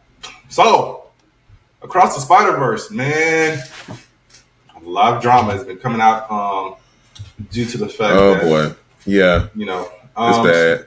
Yeah, so Amy Pascal basically put all the animators to like dumb hard work. So they actually had to do a final render of the movie 5 times. She said, if the story isn't right, you're gonna have to keep working until it is. And she said, I guess welcome to making a movie. So this is like stuff coming from animators who actually worked on the film. So okay, so I hadn't read the story. So who's at fault here? What do you mean who's at fault? Sony. So they had these people working 11 hours, 11-hour workdays and working on the weekends. It's just like, bro, it's like you can't overwork people like that. So yeah, a few of the animators came out and said that they had unsustainable working conditions that caused 100 artists to leave the film. I mean, damn, that's just yeah. So that included the demands to redo finished works 5 times plus potential 11 hours a day for 7-day working weeks. So they were working all week, well, Monday to Sunday. So it's just like, wow, man. I mean. And they said, I'm sorry, y'all, but Beyond the Spider-Verse ain't coming out in March of next year. So this shit might be coming out in 2025. I mean, it's an anime. Okay, another benefit to animation is that you have leeway on on time that, the actors won't be aging, things like that. The characters are going to stay the same. So it's okay to wait. Take your time. Don't do crunch. Yeah, I mean, and honestly, people are starting to say maybe this is why, Across the Spider-Verse took so long to come out. I mean, bro, you had 100 people leave the film, so shit. I was just like, good grief. And somebody was like, "Oh, the animation wasn't even that great." Bitch, who said that? Some random person. If you like go into the art, so another random person with weird hot takes. Yeah, who on Twitter, who paid for their blue check on Twitter. Oh well, at least you're not that bad, Bernard. Bro, I ain't giving nobody no money for me. Bro, they try to get me for Instagram. Hey, would you like to verify your podcast? No. Cool. I'm not giving y'all money. Kiss my ass. But yeah, so one animator also claimed that Phil Lord fought with Sony for the entire process. They said he rewrote the film up until the last minute. Amy Pascal denies this, but added that there were major overhauls to the narrative and visuals. But yeah, And the animator also said the only progress that's been made on the third film is any exploration or tests that were done before the movie was split into 2 parts. So I was like, good grief, man. I don't know. Can we support a movie that's overworking their animators like this? I mean, they still need to be paid, and they won't be paid if the movie don't make money. Yes, Samir, but people still need time to spend with their families. And we don't know if like they're getting paid like an hourly rate or an overtime, or if it's like a salary type situation. It's like, yo, if y'all salary, I'd say y'all come in, do your 8 hours, and leave. So what do you want to get into first? The Flash or the Blackening? Because I feel Blackening. like we should do. Okay, so yeah. All right, so the Blackening is actually. This is actually based off of a skit that was done on Instagram a few years ago. Hold on 1 second. All right, so this was actually Dwayne Perkins, who obviously plays Dwayne in the film. He actually created the skit, and this was co-written by him and Tracy Oliver and directed by Tim Story. Samir, do you know who Tim Story is? Yes, I know the name. Refresh my memory though. So Tim Story directed Barbershop, Taxi, both Fantastic Four movies with Jessica Alba. So Fantastic Four and Fantastic Four: Rise of the Silver Surfer. Think Like a Man 1 and 2, Right Along 1 and 2. 2019 Shaft. He also was an executive producer on Tom and Jerry as well. Okay. So yeah, like I said, this movie was written by Dwayne Perkins. Also stars Dwayne Perkins, Grace Byers, Jermaine Fowler, Melvin Gregg, X Mayo, Antoinette Robinson, our boy Cinco Walls, aka Boyd from Teen Wolf, Jay Farrow, Yvonne Orji, Diedrich Bader, who we just saw die in Shazam Fury of the Gods. He was the teacher who walked off the building. Oh yeah, F that guy. Oswald from the Drew Carey. Yeah. Batman, he didn't just die. And yeah, F that guy. He sucked in that movie. All right, so what? Okay, so bruh, so I like the trope of Jay Farrell and Yvonne Orji basically being the first 2 people we see. It's like, and they reference Scream 2 when they play the game, and they're like, so name a horror movie where the black people survive. Jada Pinkett and Omar Epps and Scream. She was like, nah, you see that movie? Yeah, they're like, nah, they died in the beginning. It's like, yeah, probably because they didn't have the budget to keep them around. I'm like, oh, okay. So I see where we're going with this. Because, Jay Farrell could have stuck around, but Yvonne Orji's still out here working. Her paychecks have obviously gone up since Insecure. But she was Okay, so my thinking is, so I didn't think it didn't start slapping until maybe 25-ish minutes in, and it all has everything to do with Clifford. Jermaine Fowler's character. As soon as his character came in, I started dying, and then the cast synergy started rolling, and everyone else got funnier along with him. And it wasn't just him specifically; it was like just overall the movie just got funnier as it went on. Like the initial scene was like, okay, that was kind of funny, but I just started laughing hard until Clifford got into the scene. Clifton. Honestly, I started laughing when we got Dwayne, Allison, and Lisa, their whole car trip, and they're doing the girls speak. It's like, yo, you didn't tell him? No, I didn't tell him. Because bro, black people do that. That is a legit black thing. I'm not fluent in it, but yeah, we do that sometimes. Yes. Honestly, I feel like Clifton. I don't know how to play spades. I can't explain. Look, man, I don't like standard card games. I play Magic the Gathering and Yu-Gi-Oh! All right? F all that old man stuff. It was like, and honestly, I kind of saw the writing on the wall. Like, I had a feeling like Clifton was behind this shit because he's like, yo, I got an e-bike. It's like, wasn't an e-bike? Because they never explained how, this was all planned. And it's like, he just randomly happens to be at the same gas station as, Shanika. It's like, nah, something up with this dude.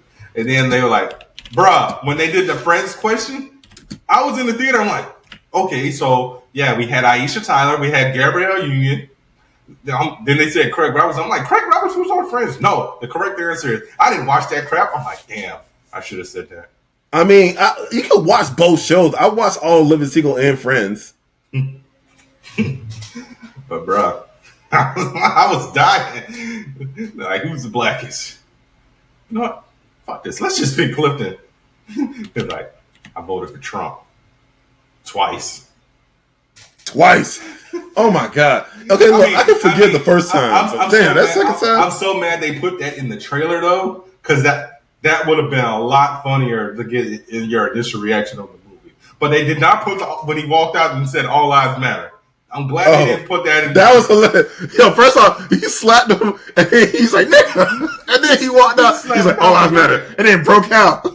Honestly, so I like Jermaine Fowler. I've talked about Jermaine Fowler a lot, because he's one of those people who was, he came from Guy Code, but like Charlemagne. I mean, even though Charlemagne didn't come from it, but like Lil Duval, Pete Davidson, Aquafina, all those people. And Melvin Gregg, he came from the Vine era.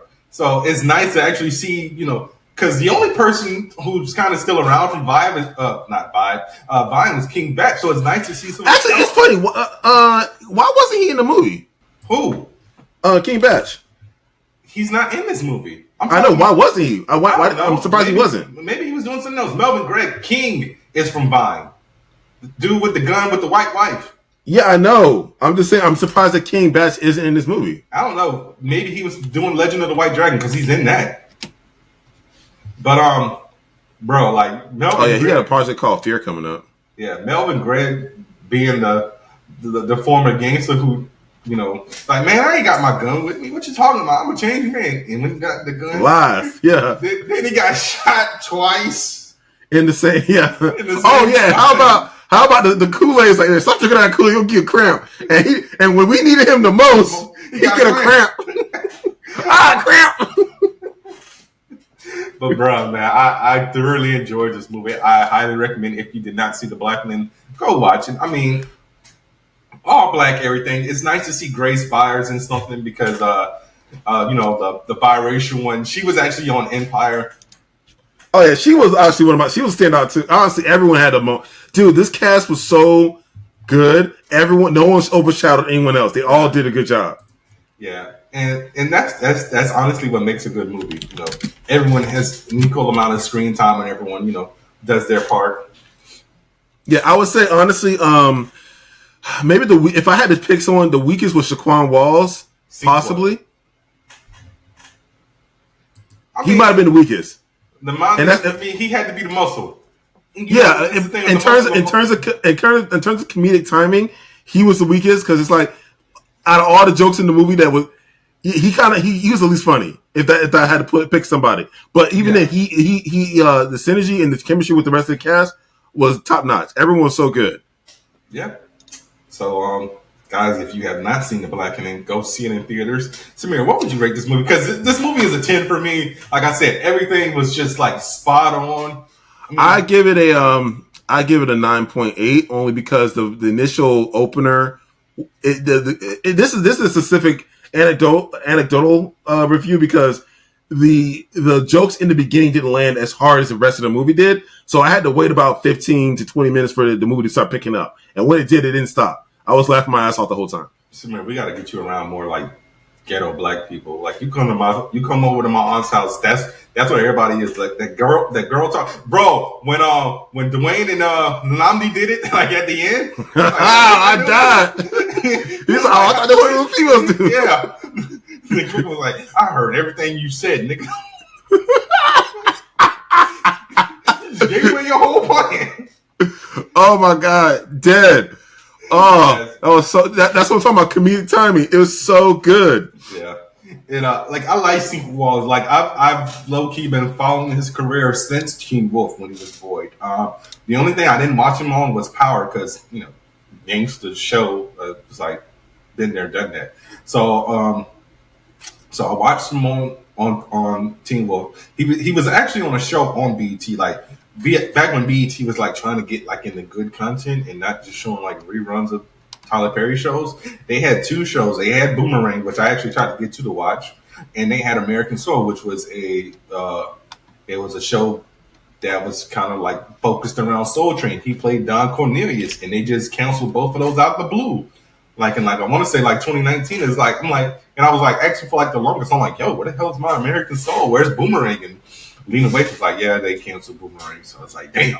And like honestly, no one ever said anything about American Soul. But yeah, guys, check out the Blackening. It's still in theaters. Check it out. Yeah, it's still in theaters. I'm definitely buying this on Blu-ray. It deserves all. So right now it has a budget of $5 million, which that's a good budget to have. Yeah. I hope all the actors have like producer credits because if the movie makes back ends, right? Because if the movie makes any profit, which is really good, easy to make profit off of 9.2, so it's kind of like it has to make 10 to be a quote unquote success because you have to make at least double. Right. So which it should hit that. A $5 million budget is such a good budget to have in the movie because if the movie makes anywhere from if it can hit 50 mil, 100 mil, I don't know, it's just boatloads of money. Bro, here's the funny thing about this. It was like me and a black couple, and I think maybe like 2 other black people who were in the movie theater. Like a majority of the people in my theater were white, and it was funny because they weren't getting the jokes. I'm like, why y'all in this movie? I tried to get my wife to see it. I think she would really enjoy this movie. I think she would get most of the jokes. I'm like, this ain't for y'all. Like, I was literally like, I was a reverse Oreo. Like, I was just like in between white people, and I'm just laughing, and they're like, what are they talking about? And like one guy told us, like, it's like, honey, it's a black thing. You wouldn't get it.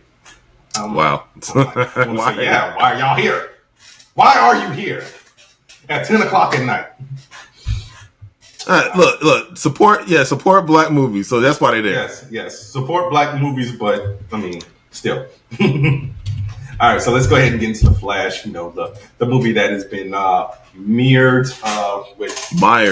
Yes, mired. I can never know how to say it. Mired. It's been rife with controversy since its inception. So due to reshoots and Ezra Miller's off-screen behavior in Hawaii and whatnot. So directed by Andy Muschietti, who we all know from directing, I believe he did It. I'm double checking real quick. Yeah, he did It in It Chapter 2, which stars Ezra Miller, Sasha Calle, Michael Shannon, Ron Livingston, Mirabel Verdue, Kirstie Clemens, Antaji Taru, Michael Keaton, Ben Affleck, and a cameo from Gal Gadot. All right, so where do you want to start, Samir? Because we called this Flashpoint from the Jump Street, and honestly, this is basically the skeleton of Flashpoint, but not really. It's not even a skeleton. It's a skeleton in the sense that it's a skeleton that was remixed. It's to pick that discarded bones by a bunch of buzzards of Flashpoint. Yes. So, guys, if you want a very good time travel story, I highly suggest you read Flashpoint or watch Flashpoint Paradox. If you don't want to read Flashpoint, which I can see why you don't want to read Flashpoint Paradox is a very concise story about what Flashpoint was, and it gets you the gist. Watch Flashpoint. It's a good movie. It is. Yeah, because like I said, I actually saw this movie 3 weeks ago at an advanced screening. I liked it. There were a few things that a lot of people did not like the CGI when Barry's using "quote unquote" the speed. Most of the CGI in this movie was not up to task. Like I said, I didn't have a problem with the CG. Andy Muschietti came out like weeks ago before the movie even premiered. He was like, people are going to be critical of the CG. He said, particularly in the beginning when Barry's saving the babies, he said that was an intentional choice. So I gotta explain that. Did he explain that choice? Why? Why is it a choice? He did. He said because everything is slightly distorted to Barry. So that's why, like when the babies are falling, they're supposed to be falling at terminal velocity. So that's why their face was all kind of and whatnot. I mean, I guess, but it didn't look like that. It just like bad CGI. Yeah. Like if you wanted to portray G-forces or slow motion, then you need to work extra harder to make that work out. Because right now all we got is Uncanny Valley. Those look like freaking Twilight babies. And like you said, when Barry's in the quote-unquote Speed Force, he's doing the whole rewind. I didn't like that because it's like, why is he like kind of running in reverse? And that just felt weird to me. I would have just preferred, honestly, the best iteration of a live-action Flashpoint is season 2 of The Flash. When Barry created a Flashpoint. Slightly different from the comic, but still, I mean, like I said, the movie was good just a few choices could have been made different. Like we didn't need two Barrys. This movie is strange because you can barely call it a Flash movie because you spend so much time. It's a Michael Keaton movie. It's a Batman movie, really. Right, you spend so much time with other characters, and so it's like you got Michael Keaton Batman, who did a great job. But he's kind of nostalgic. He's a nostalgia crutch. And then you have Sasha Cale's Supergirl, who did an amazing job. She was definitely a standout in the movie. But let's be real, she's here to be fridged. You know, this is textbook fridging. I mean, don't act like Batman didn't fridged as well. Sure, but that's the problem. All right, I'm like, she's just there to further his storyline, his motivation as a character. So she can't get her own thing going. And I don't think it was necessarily about just them dying. Because spoiler alert, guys. Obviously, we're going to go into full spoilers. The main villain of this, who kind of creates the Flashpoint, is Barry. So it's a cyclical, self-fulfilling prophecy type situation. So it's like, hey, you kind of created this alternate timeline unintentionally, but I've been trying to like fix his timeline for like hundreds of thousands of years, or however old he was at that point. So I'm going to knock you out of like going back in time to save mom to, do this.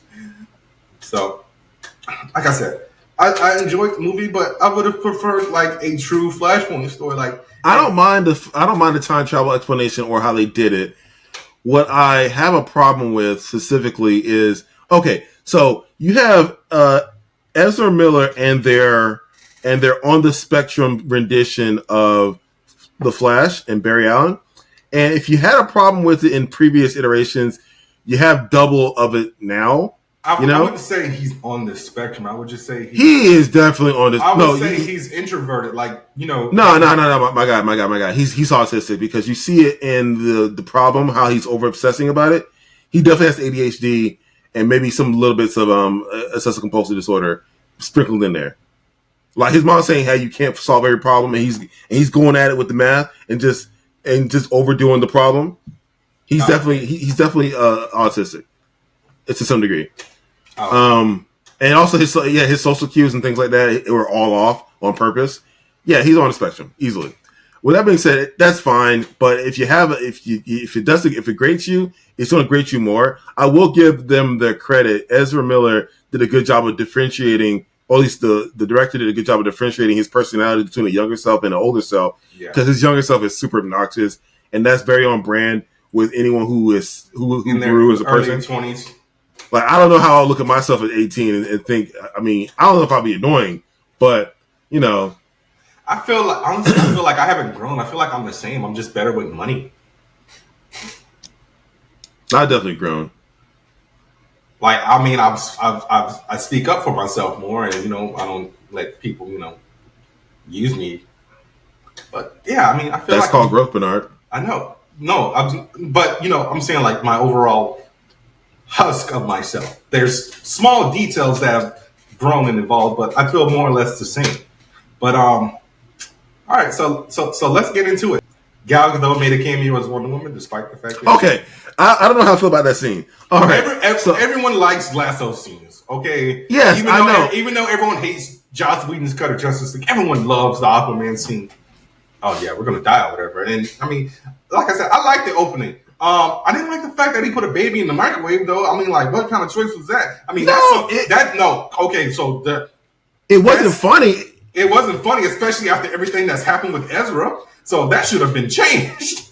It's like Ezra Miller's this much of a menace that they put a baby in a microwave, yo.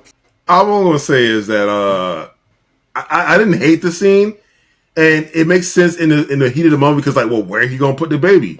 All right, might as well do it. I really wish we would have got more Ben Affleck.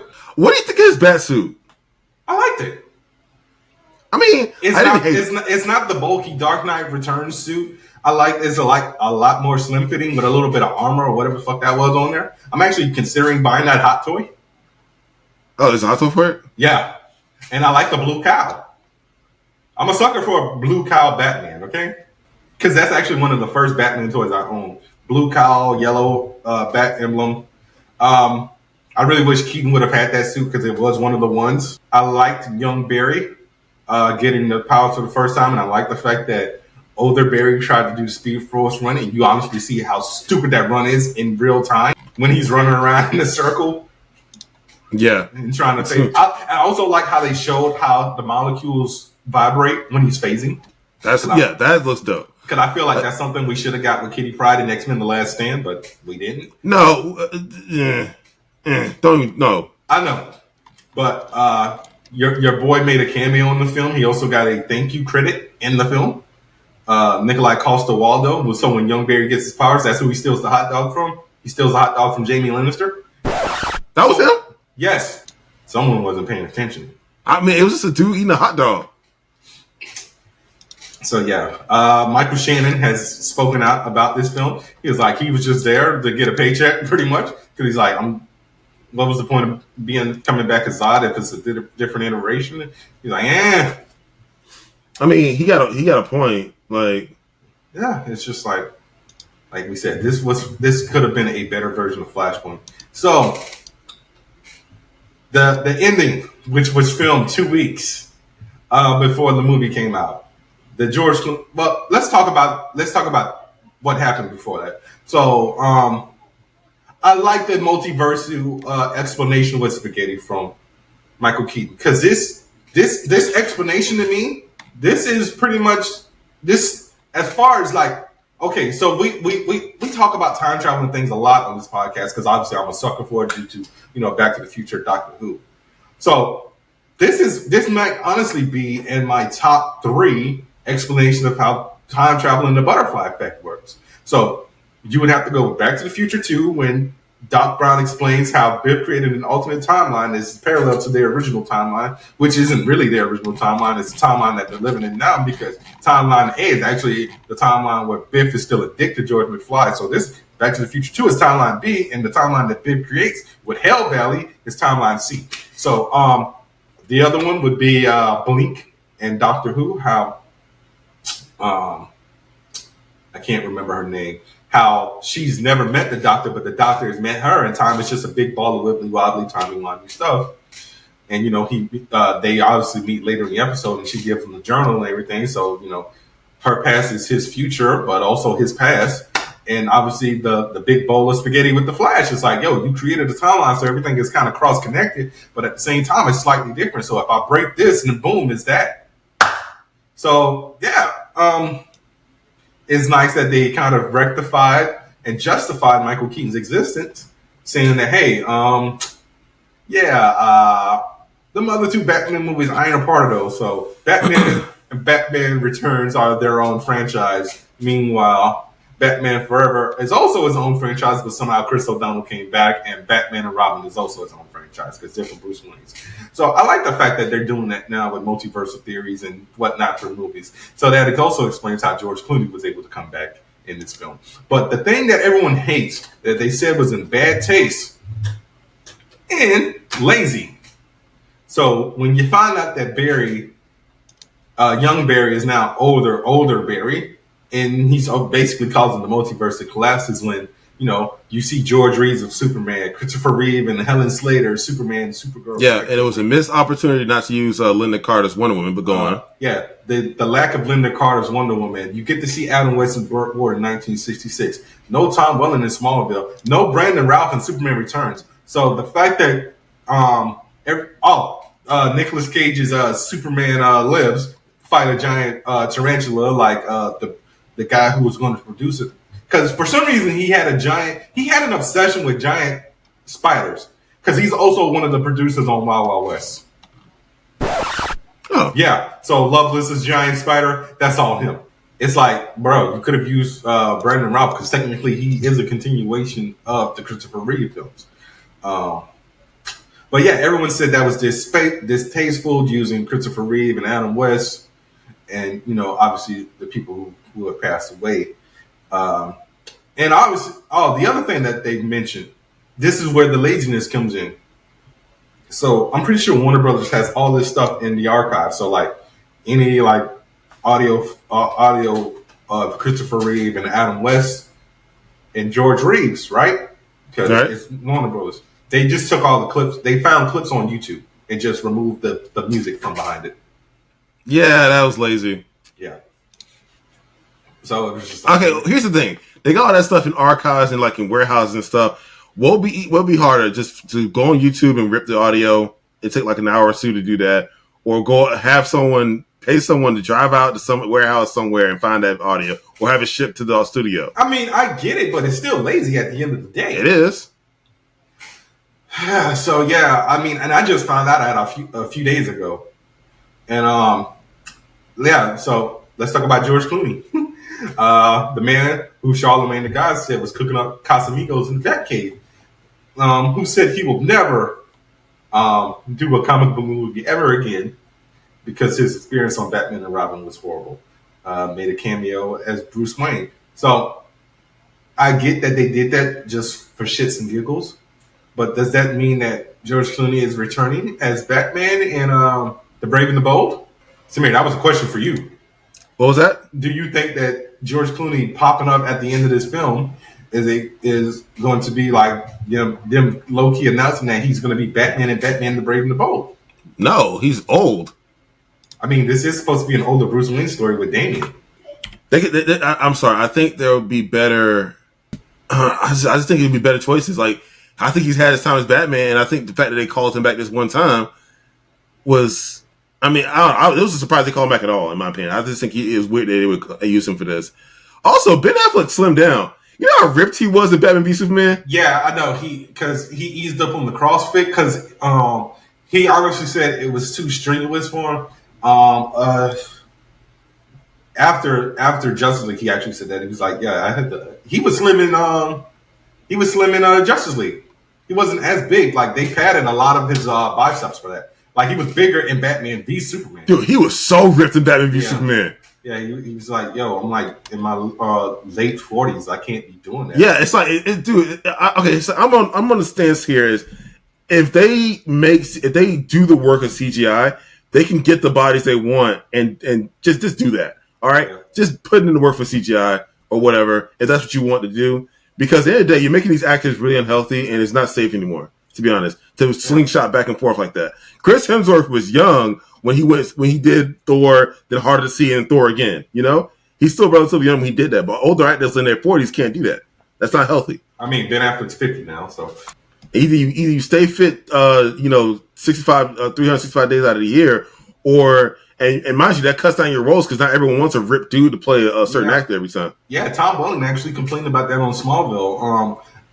Shout out to the Talkville podcast. They haven't gotten to it yet. I think it was like around season 4 or 5. He was like, yo, there was one summer, because he actually talked about this on Michael Rosenbaum's Inside You podcast. He was like, yeah, there was this one summer where, I just basically pigged out and, they wanted me to do a bunch of shirtless scenes and I wasn't in shape. So like the first half of that season, you don't see no Clark chest and abs and all that because he had to get back in shape during production of the season. It's like the later half, he's all, Clark gets blown up and shit like that. But yeah, I mean, does Superman need to see his show? Do we need to see his chest as much as he did in the show? Bro, like, it was Smallville. It was a CW show. Everyone was shirtless at some point in time. Like, I'm pretty sure there were scenes in Dawson's Creek where either Dawson or Casey was shirtless. Yeah. Same thing with One Tree Hill. Trent Michael Murray. No, you definitely see One Tree Hill chest. Yeah. Yeah. The originals. Do I need to go on? No, you don't. Not with the originals anyways. Yeah. But yeah, so, I mean, not the originals, Vampire Diaries. But yeah, so, I mean, yeah, so it was just like, The post-credit scene, like I said, was a throwaway. I was kind of hoping they would change it and you would tell me there was something different between Barry and Arthur going out. It was a toss-away. Yeah.